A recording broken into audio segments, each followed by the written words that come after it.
Now, if you remember, I also had to give this thing a front end alignment, and I had to do a little repair under here.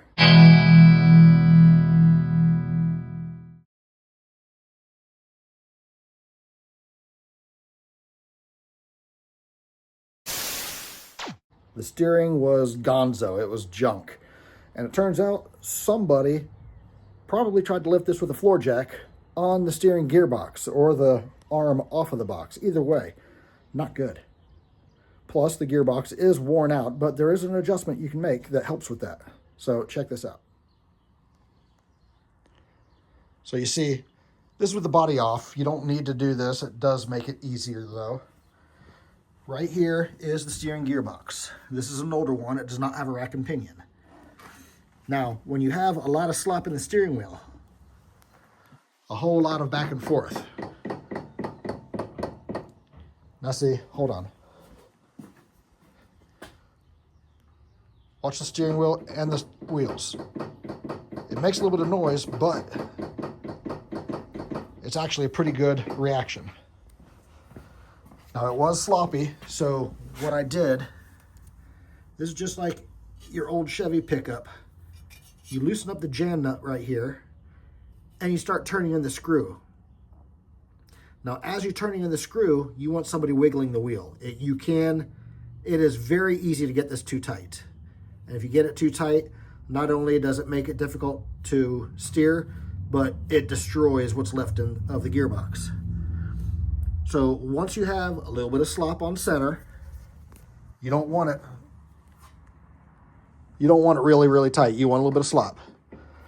But once you have a little bit of slop on center and you get rid of all the messy slop, then you tighten down that jam nut and take it around the block or down the aisle, what have you. Now, then I had to do a front end alignment. And it's super easy in all reality. Right here at the tie rod end, going to the spindle, you loosen up that jam nut. And then follow that over to there, to the inner tie rod end, and you loosen up that jam nut. So that jam nut and that jam nut. And once you have those loose, you can turn this tie rod, the sleeve, one way and it adjusts out, and the other way it adjusts in. Now, it's pushing up against here, so if you adjust it and make it longer, then you're turning the wheel like this. You're kicking the back of the wheel out and the front of the tire in to increase the toe in. Or are you decreasing the toe in? You just, that toes it in. And now this thing was sitting with toed out. Here, look at my feet. That's straight. That would be toed in. And this would be toed out. That's how my tires were. Facing front, toed out. So I set the steering wheel, got the left wheel straight, which moved this one out here. I'm exaggerating for effect. Then I started adjusting that sleeve and pulling this wheel in. Boom, right there.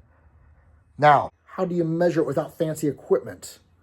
This is real easy. You don't even need a tape measure. You don't need to know how to read fractions. None of that. It is super simple.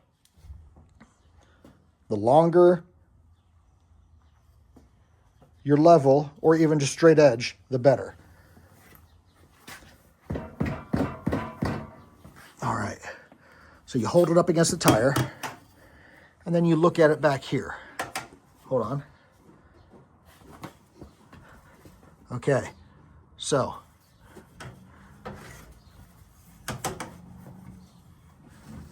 you see how big the gap is back here versus how small it is here.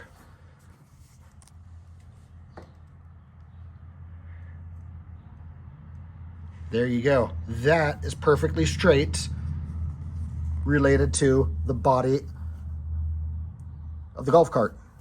All you got to do is make that one straight when you're adjusting it, and then make this one match. And then you've got an alignment.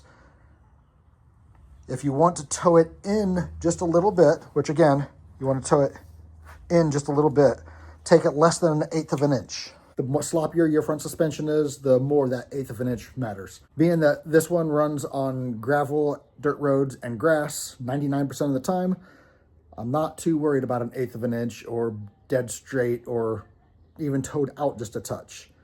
It's fairly close, but it doesn't matter that much. If you have a golf cart that rides around in your HOA neighborhood all day long, then your toe in matters a little bit more.